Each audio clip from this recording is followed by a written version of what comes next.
آداب، میں ہوں بہزاد فاطمی۔ رجب طیب ایردوان کی لیڈرشپ میں ترکی کا مڈل ایسٹ میں ایک ماڈل سٹیٹ کی طرح ابھرنا اور پھر دھیرے دھیرے میجورٹیرینزم یا اتھارٹیرینزم کی طرف جانے کا سفر بہت ہی ڈرامیٹک رہا ہے۔ Justice and development party, Erdogan کی پارٹی جو 2002 میں پاور میں آئی، ان کے آنے سے پہلے ترکی میں 4 ملٹری کوز ہو چکے تھے، جن میں ترکی کی ملٹری نے وہاں کی الگ الگ گورنمنٹس کو یہ کہتے ہوئے پاور سے ہٹایا کہ وہ ملک کو دوبارہ اسلام کی طرف لے جا رہے ہیں۔ جب 1923 میں ترکی جمہوریت کی بنیاد رکھی گئی تو مصطفیٰ کمال اتاتürk ترک نے ترکی کو ایک اسٹانچلی سیکولر ملک کے طور پہ بنایا، اور ان کی سمجھ میں اسلام ایک ریگریسو فورس تھا اور اس لیے اسلام کو اسٹیٹ سے اور سوسائٹی سے دور رکھنے کی ضرورت تھی۔ بہرحال رجب طیب ایردوان کی پارٹی جب 2002 میں پاور آئی تو انہوں نے وعدہ کیا کہ یہ ٹریڈیشن اور ماڈرنٹی، ریلیجن اور ڈیموکریسی کے بیچ میں ایک بیلنس بنائیں گے، نہ ہی ملک میں کیمالسٹ رجیم کی طرح ڈیموکریسی کو آگے بڑھانے کے لیے ریلیجن کو سپریس کریں گے، اور نہ ہی ماڈرن بننے کے لیے ٹریڈیشن کو سپریس کریں گے۔ ان دونوں کا بیلنس بنائیں گے، اور جس وعدے کی وجہ سے رجب طیب ایردوان کی پارٹی کو کافی لوگوں نے ووٹ دیا اور وہ پاور میں آئے۔ ایردوان کو یہ بات بہت ہی اچھی طرح سے پتہ تھا کہ لوگوں کو جو ٹرکش سوسائٹی ہے وہ میجورٹی آف ٹرکش پاپولیشن آج بھی کنزرویٹو ہیں، لیکن ایک مائنورٹی پاپولیشن جو ٹرکش ایلیٹ تھے، جو کیمالسٹس تھے، وہ اس ملک کو رول کر رہے تھے۔ بہت سالوں انہوں نے رول کی، 1923 سے 2002 تک آپ کہہ سکتے ہیں کہ کیمالسٹ سمجھ کے لوگ ہی گورنمنٹ میں ترکی میں تھے۔ تو رجب طیب ایردوان نے اس چیز کو سمجھتے ہوئے انہوں نے یہ وعدہ کیا کہ ٹریڈیشن اور ماڈرنٹی کے بیچ میں اور ریلیجن اور ڈیموکریسی کے بیچ میں وہ بیلنس بنائیں گے۔ لیکن جیسے ہی وقت گزرا، شروع میں جب وہ پاور میں آئے تو انہوں نے کچھ سال تو بہت اچھا کام کیا، بہت ترکی میں جو آج ان کے سب سے بڑے مخالف ہیں وہ بھی اس بات سے انکار نہیں کر سکتے کہ شروع کے کچھ سالوں میں رجب طیب ایردوان کی گورنمنٹ نے بہت ریفارمز لائے، ملک میں ڈیموکریسی کو مضبوط کرنے کی کوشش کی، کردوں کو رائٹس دیے جنہیں بہت زیادہ سپریس کیا جاتا تھا، جن کے رائٹس کو بہت زیادہ چھینا جاتا تھا، اور اسی طرح سے ڈیموکریسی کے بہتر ہونے کی وجہ سے ملک میں اکانومی کی حالت بھی بہتر تھی، اور لوگوں کی فائنینشیل کنڈیشن بھی بہت پہلے سے بہتر ہوئی۔ لیکن دھیرے دھیرے جب رجب طیب ایردوان کی گرپ پاور پہ بڑھتی گئی تو انہوں نے اتھارٹیرینزم کے سائن دکھانے شروع کیے۔ کچھ لوگ تو کہتے ہیں کہ عبداللہ گل، جنہیں 2007 میں پریزیڈنٹ بنایا گیا، عبداللہ گل رجب طیب ایردوان کے پرانے ساتھی رہے ہیں، انہیں جب 2007 میں پریزیڈنٹ بنایا گیا، وہ جب سکسیسفلی پریزیڈنٹ بن گئے، اس کے بعد سے ہی جسٹس اینڈ ڈیولپمنٹ پارٹی یا AKP گورنمنٹ نے اتھارٹیرینزم کے سائنس دکھانے شروع کر دیے تھے۔ لیکن کچھ لوگ 2010 کے کانسٹیٹیوشنل ریفرینڈم کے بعد AKP کے اتھارٹیرینزم کی طرف جانے کی بات کرتے ہیں۔ بہرحال بات بس یہ ہے کہ چاہے 2007 میں عبداللہ گل کے پریزیڈنٹ بننے کے بعد AKP اتھارٹیرینزم کی طرف گئی، یا 2010 میں کانسٹیٹیوشنل ریفرینڈم کے بعد گئی، لیکن سچ یہ ہے کہ AKP دھیرے دھیرے اتھارٹیرینزم کی طرف گئی، اور آج مڈل ایسٹ کے دوسرے ملکوں کی ہی طرح ایک ٹوٹلیٹیرین اسٹیٹ ہے۔ بہرحال یہاں پہ یہ بات بتانی بھی ضروری ہے کہ جب کیمالسٹ رجیم پاور میں تھی تو انہوں نے اپنی ایک فلاڈ انڈرسٹینڈنگ ان کی ڈیموکریسی کو لے کر، ماڈرنٹی کو لے کر جو ان کی ایک فلاڈ انڈرسٹینڈنگ تھی، اس کی وجہ سے انہوں نے ریلیجن کو اور ٹریڈیشن کو بہت ہی بری طرح سے سپریس کیا. اس میں کوئی دو رائے نہیں ہے. اس وقت جو پریکٹسنگ مسلمس تھے ان کو، کیونکہ اسلام کے مالسٹ رجیم کے مطابق اسلام ایک ریگریسو فورس ہے اور اس لیے اسے دور رکھنے کی ضرورت تھی، تو جو بھی پریکٹسنگ مسلمس تھے انہیں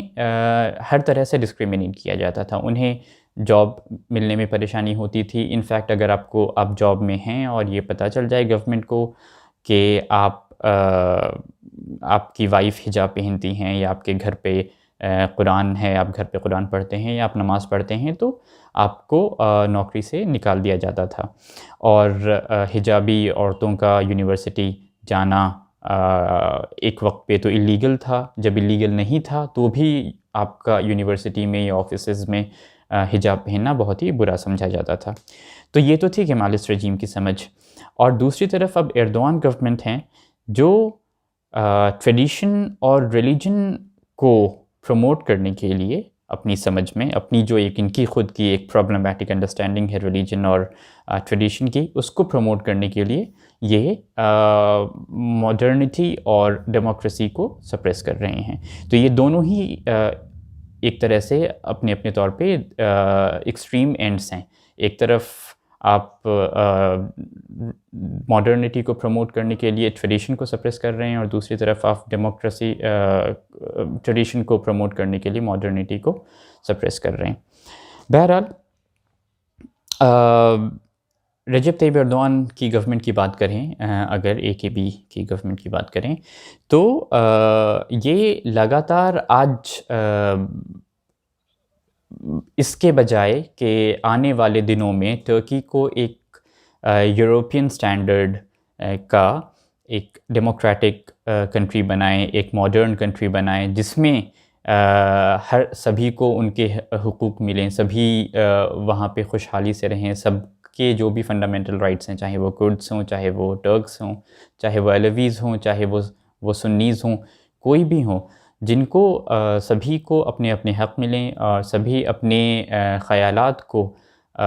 بلندی کے ساتھ، آزادی کے ساتھ بیان کر سکیں. ایسا ملک بنانے کے بجائے ترکی کو وہ ایک ترکی کے لوگوں کو اور دنیا کو ایک خواب دکھا رہے ہیں کہ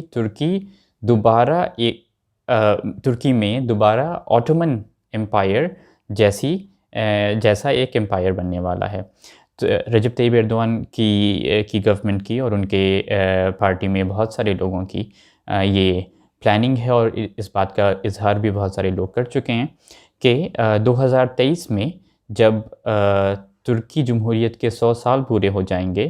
تو ترکی میں آٹومن امپائر کے طور پہ اس کے جیسا ایک نیا ایک کیلیفیٹ، ایک امپائر بنے گا جس کے لیڈر، جس کے کیلف رجب طیب ایردوان خود ہوں گے.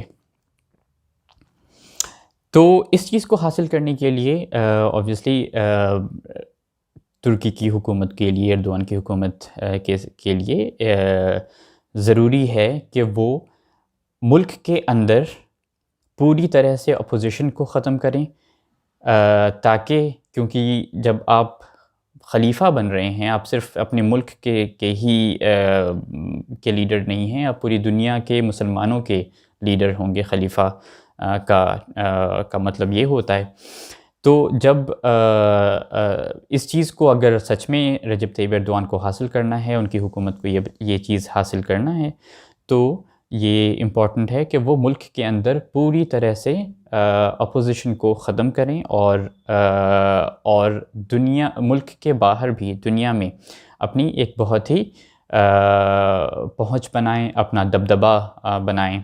اور اسی چیز کو حاصل کرنے کے لیے ہم پچھلے سالوں میں اگر ہم دیکھیں تو ترکی کی حکومت، ایردوان حکومت نے بری طرح سے اپنے ملک کو الگ الگ جنگوں میں انوالو کیا. فار ایگزامپل سیریا کے جنگ میں بھی، سیریا میں جو سول وار پچھلے 10 سال سے چل رہی ہے، ترکی اس میں ہیویلی انوالوڈ ہے. اسی طرح سے وہ ایجپٹ میں انوالو ہوئی جب وہاں پہ مسلم بردرہڈ کی گورنمنٹ کو ہٹایا گیا اور کو ہوا وہاں پہ. اور اس کے بعد ترکی حکومت نے بہت ہی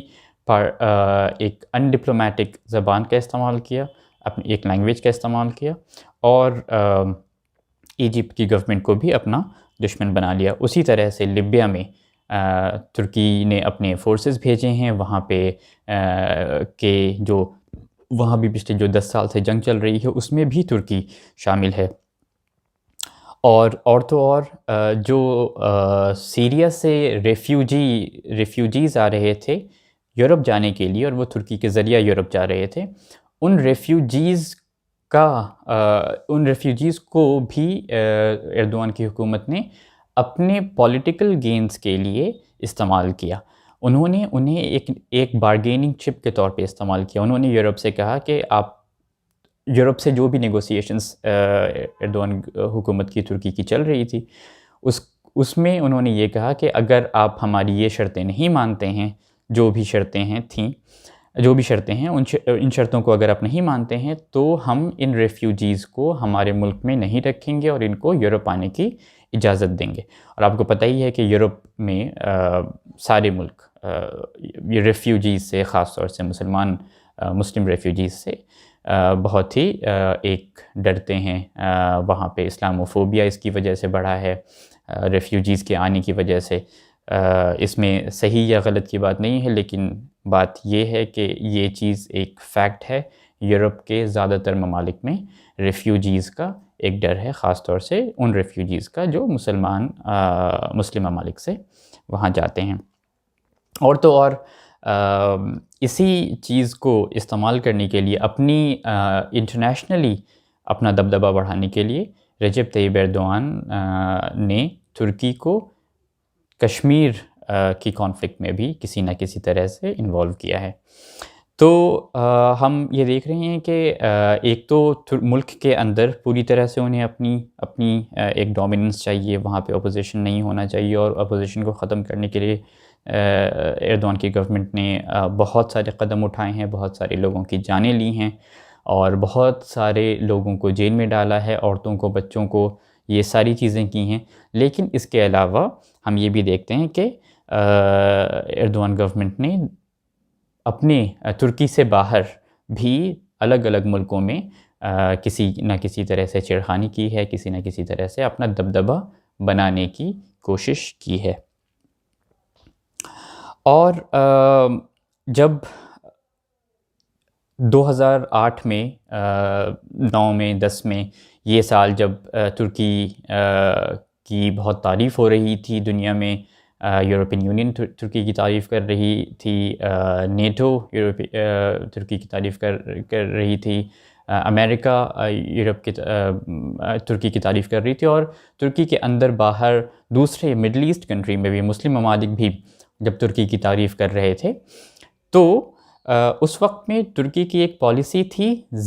زیرو پرابلمس ود نیبرز کی، کہ ہم اپنے پڑوسیوں کے ساتھ، ہمارے پڑوسی ملکوں کے ساتھ کسی بھی طرح کی پرابلمس نہیں رکھیں گے، ان کے ساتھ ہم پوری طرح سے ہارمنی میں، فرینڈشپ میں اور ایک بردرلی انوائرمنٹ میں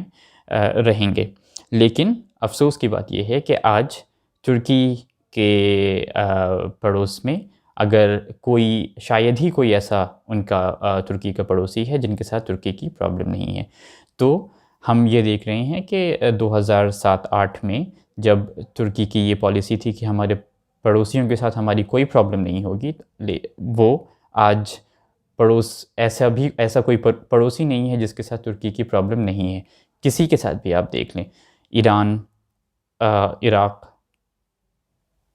سیریا، گریس، ارمینیا، رشیا، ان سارے ملکوں کے ساتھ کسی نہ کسی طرح سے ترکی کی ٹینشنز ہیں۔ ایجپٹ اور یہ سارے ملک ترکی میں ترکی کی انٹرسٹس کو ریجن میں روکنے کی، ان کو ڈیمیج کرنے کی کوشش کر رہے ہیں۔ خاص طور سے سعودی عربیہ، UAE اور ایجپٹ کا بہت ہی سخت سٹینڈ ہے ترکی کے خلاف۔ یہ 3 کنٹریز خاص طور سے ایک لیگ میں ترکی کے خلاف کام کر رہی ہیں۔ اور تو اور یورپین یونین، آپ کو پتہ ہوگا ترکی ایک کینڈیڈیٹ کنٹری ہے یورپین یونین کا پرماننٹ ممبر بننے کا۔ یہ اس چیز کے لیے نیگوسیشنز سالوں سے چل رہے ہیں، یورپین یونین کے ساتھ ترکی کے نیگوسیشنز چل رہے ہیں، ایکسیشن نیگوسیشنز جسے کہتے ہیں، جس میں یورپین یونین اور ترکی کے بیچ میں بات چیت چل رہی ہے کہ ترکی میں کیا کیا چیزیں ہونی چاہیے، کیا سٹینڈرڈز ہیں یورپین یونین کے جسے ترکی کو مینٹین کرنا چاہیے، جس کے بعد ترکی یورپین یونین کا ایک پرماننٹ ممبر بن سکے گا۔ تو یہ نیگوسیشنز اب یورپین یونین کے ساتھ بالکل بھی نہیں چل رہی ہے۔ یورپین یونین کو اب کوئی دلچسپی بھی نہیں ہے ترکی سے اس بارے میں بات کرنے کی۔ پچھلے کچھ مہینوں پہلے، 2 مہینے پہلے گریس کے ساتھ اتنی زیادہ ٹینشن ہو گئی تھی کہ گریس اور ترکی کی نیوی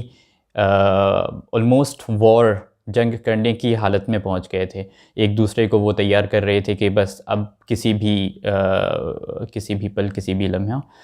یہ جنگ شروع ہو سکتی ہے۔ اور تو اور ارمینیا میں جب ابھی کچھ مہینے پہلے آپ نے سنا ہی ہوگا، ارمینیا اور آذربائیجان کی جب جنگ چل رہی تھی، ان دونوں کے بیچ نگورنو کاراباخ ریجن کو لے کر جو جنگ چل رہی تھی، اس میں بھی ترکی انوالو ہوئی اور اس میں ترکی نے سیریا سے جہادسٹس کو، دہشت گردوں کو بھیجا وہاں پہ ارمینینز کے خلاف لڑنے کے لیے۔ یہاں پہ لوگ یہ ضرور پوچھ سکتے ہیں کہ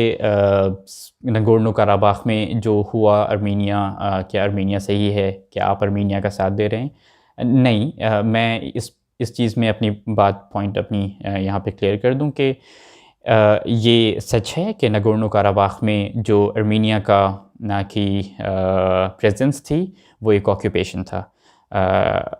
نگورنو کاراباخ ایک آذربائیجان کا حصہ ہے، آذربائیجان کی ٹیریٹری ہے، اور اس پہ ارمینیا کا 1990s میں آنا اور اس کو قبضہ کرنا، اس پہ قبضہ کرنا یہ غلط تھا، اور نگورنو کاراباخ کے لوگوں پہ ارمینیا نے بہت ہی زیادہ ظلم کیا ہے۔ یہ ضروری تھا، یہ صحیح ہے کہ نگورنو کاراباخ آذربائیجان کا حصہ ہے اور وہ آذربائیجان کے کنٹرول میں واپس جانا چاہیے تھا۔ لیکن یہاں پہ ترکی کا اس جنگ میں انوالو ہونا اور انوالو ہونے میں خود کی ملٹری سے زیادہ دہشت گردوں کا ساتھ لینا، سیریا میں جو دہشت گرد ترکی کے لیے جنگ لڑ رہے ہیں بشار الاسد گورنمنٹ کے خلاف، ان دہشت گردوں کا نگورنو کاراباخ میں ارمینیا کے خلاف ترکی کا استعمال کرنا میری سمجھ میں یہ بہت ہی یہ غلط تھا، اور یہ ترکی کے لیے ایک بہت ہی بڑی پرابلم بن سکتی ہے آنے والے دنوں میں۔ اب ایک تو یہ بات ہے، دوسری جیسا میں نے آپ کو بتایا، ترکی کا ایک کیلیفیٹ بننا، ایردوان کا خلیفہ بننا، اس چیز کے لیے ضروری ہے کہ وہ ملک کے اندر اپنے اپوزیشن کو پوری طرح سے ڈسیڈنٹس کو، اپوزیشن کو ختم کریں۔ جو بھی ایسے لوگ ہیں جو ان کے خلاف بولتے ہوں، جو ان کی غلطیوں کے بارے میں بات کرتے ہیں، غلطیوں کو پوائنٹ آؤٹ کرتے ہیں، یہ ضروری ہے طیب ایردوان کی گورنمنٹ کے لیے کہ وہ ان کو ختم کریں۔ اور اسی کوشش میں ایردوان کی حکومت نے صرف اور صرف ملک کے اندر ہی ڈسیڈنٹس کو ٹارگٹ نہیں کیا ہے، ملک کے باہر بھی ڈسیڈنٹس کو انہوں نے بہت ملکوں میں ٹارگٹ کیا ہے۔ انہوں نے 15 جولائی 2016 میں جو کو اٹیمپٹ ہوا، جس کو ترکی کی حکومت کو اٹیمپٹ کہتی ہے، جبکہ وہ کو اٹیمپٹ نہیں، ایک فالس فلیگ آپریشن تھا، ترکی کی حکومت نے اس آپریشن کو ہونے دیا، خود کروایا، تاکہ اس کو استعمال کرتے ہوئے وہ سارے اپوزیشن کو ختم کر سکیں، اور جتنے بھی ایسے لوگ ہیں جو حکومت کی مخالفت کرتے ہیں یا جو انڈیپینڈنٹ ہیں، جو لائلسٹ نہیں ہیں، ان کو جیل کے اندر ڈال سکیں۔ تو اس طرح کے لوگوں کو ترکی کے اندر تو انہوں نے جیل میں ڈالا ہی، پکڑا ہی، اور ہر طرح سے ظلم کیا، ٹارچر کیا۔ ویسے ہی انہوں نے ملک کے باہر بھی جو لوگ تھے، جو گورنمنٹ کے کرٹک تھے، ان کو ٹارگٹ کرنا شروع کیا۔ ترکی کی حکومت نے کہا کہ 15 جولائی 2016 کے حادثے میں کے پیچھے سماجی تحریک حزمت موومنٹ، جسے گلن موومنٹ بھی کہتے ہیں، شامل تھی، اور حزمت موومنٹ کے سربراہ فتح اللہ گلن شامل تھے، جو ایک بے بنیاد سراسر جھوٹا الزام ہے۔ انہوں نے حزمت موومنٹ کے والنٹیئرز کو، حزمت موومنٹ کی موجودگی دنیا کے 160 ملک میں ہے، حزمت موومنٹ کے والنٹیئرز کو جو الگ الگ ملکوں میں موجود ہیں، ان کو ٹارگٹ کرنے کے لیے پوری دنیا میں ایک آپریشن شروع کیا۔ الگ الگ ملکوں سے انہوں نے لوگوں کو، حزمت موومنٹ سے جڑے ہوئے لوگوں کو اریسٹ کیا، کڈنیپ کیا۔ اگر انہیں لیگلی وہ ایکسٹراڈائٹ نہیں کروا پائے گورنمنٹس کو کنونس کر کے، وہاں لوکل گورنمنٹس کو کنونس کر کے اگر وہ ایکسٹراڈائٹ نہیں کروا پائے، تو انہوں نے ایبڈکٹ کیا، اور ایبڈکٹ کر کے زبردستی ترکی لے کر آئے، اور وہاں پہ ان کے ساتھ پھر انہیں ٹارچر کیا اور انہیں جیل میں ڈالا۔ تو یہ اس طرح کی کوششیں انہوں نے، کوششیں ہی نہیں، کامیابی کے ساتھ یہ چیز انہوں نے ملیشیا میں کی، آذربائیجان میں کی، کوسوو میں کی، پاکستان میں کی۔ تو ان سارے ملکوں سے حزمت موومنٹ سے جڑے ہوئے لوگوں کو انہوں نے کڈنیپ کیا اور ترکی زبردستی لے گئے، وہاں کے ان ملکوں کے ایکسٹریڈیشن لاز کو فالو کیے بنا، گورنمنٹ کی پرمیشن کے بنا، یا ان گورنمنٹس کو کسی طرح سے کنونس کر کے۔ ان گورنمنٹس یہ ساری گورنمنٹس جو ترکی کی حکومت کے ساتھ اچھے رشتے ہیں، ان گورنمنٹس سے اپنی بات منوا کے انہوں نے یہ قدم اٹھایا۔ لیکن یہ ساری وہ گورنمنٹس ہیں، پاکستان، آذربائیجان، ملیشیا، جیسا میں نے بتایا، یہ سارے وہ گورنمنٹس ہیں جن کے ساتھ ترکی کے رشتے اچھے ہیں، ایردوان حکومت کے رشتے اچھے ہیں، اور ان کنٹریز میں ڈیموکریسی کی کیا حالت ہے یہ ہم سمجھ سکتے ہیں، رول آف لا کی حالت کیا ہے یہ ہم سمجھ سکتے ہیں۔ لیکن جن ملکوں میں رول آف لا کی حالت اتنی اچھی نہیں تھی، رول آف لا اتنا مضبوط نہیں، ان ملکوں کی طرح، معاف کیجیے گا، ان ملکوں کی طرح جن ملکوں میں رول آف لا اتنا کمزور نہیں تھا، جیسا ملیشیا میں ہے، جیسا پاکستان میں ہے، جیسا آذربائیجان میں ہے، جیسا کوسوو میں ہے، جن ملکوں میں رول آف لا اتنا کمزور نہیں تھا، جن ملکوں میں ایک لیگل پروسیس اتنا کمزور نہیں تھا ان ملکوں کی طرح، وہاں پہ ایردوان حکومت نے دوسری ٹیکٹک اپنائی۔ وہاں پہ انہوں نے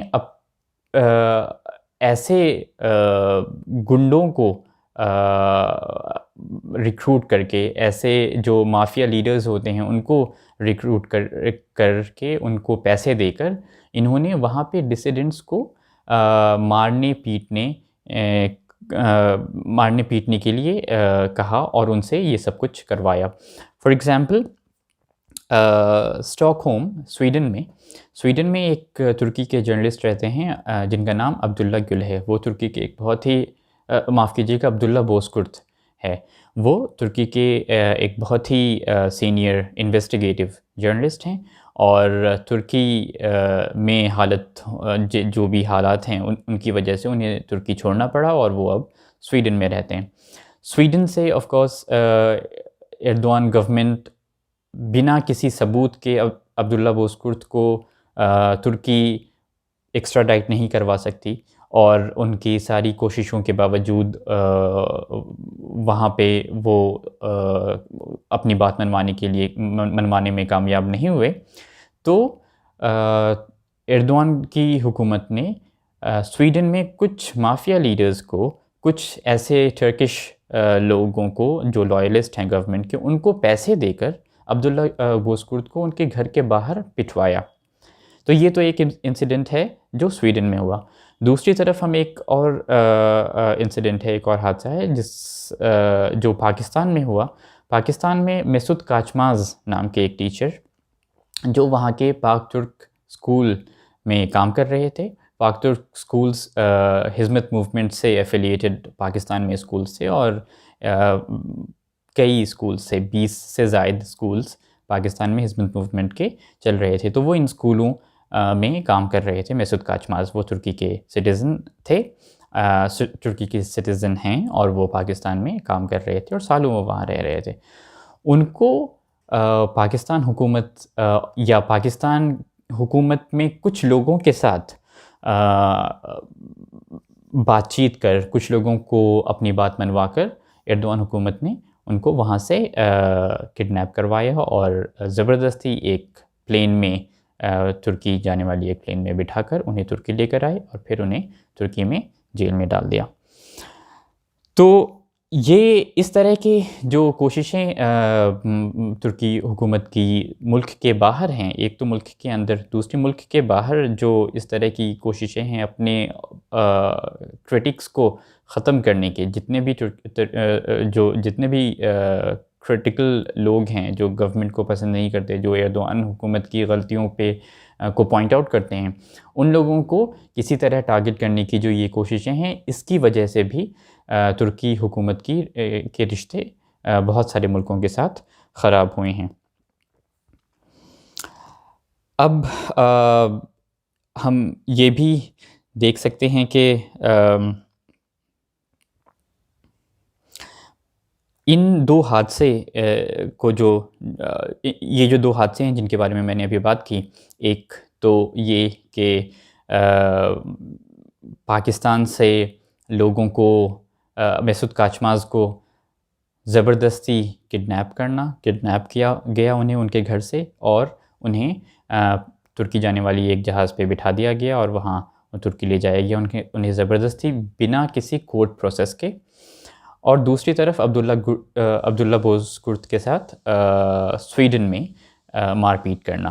یہ دو حادثے ہمیں یہ دکھاتے ہیں کہ ایردوان حکومت کسی بھی طرح سے اپنے ڈسیڈنٹس، اپنے خلاف بولنے والے لوگوں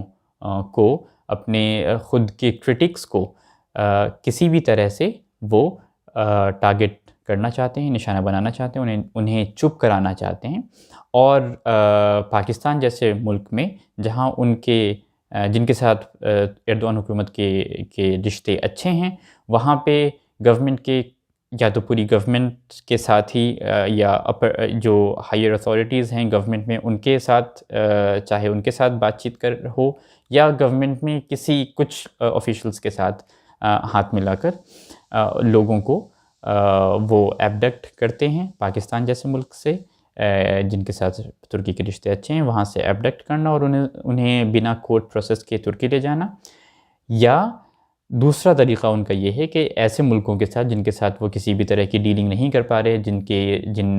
کے ساتھ وہ کورٹ کے بنا، لیگل پروسیس کے بنا ان کو ترکی واپس نہیں، اپنے کرٹکس کو ترکی واپس نہیں لا پا رہے ہیں،